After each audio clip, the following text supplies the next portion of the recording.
this episode of DaVinci Resolve Basics, I'm going to be showing you how to zoom. So here we actually have a clip. I try it on no scope.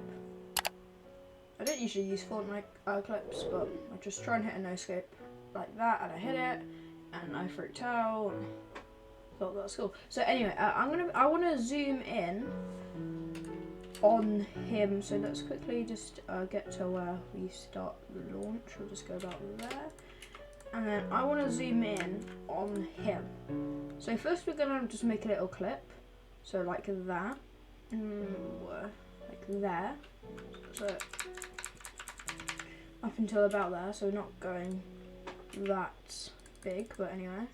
And then we're going to go over to your inspector. And then we have the zoom thing. Make sure this little button here is selected. And then you're just going to drag one in. And then you can just position it. And there you go. And then that zoomed in. So in the clip, it zoomed in, and then yeah. So that was how to zoom into DaVinci Resolve. Hope you enjoyed, and I'll see you guys next time. Peace.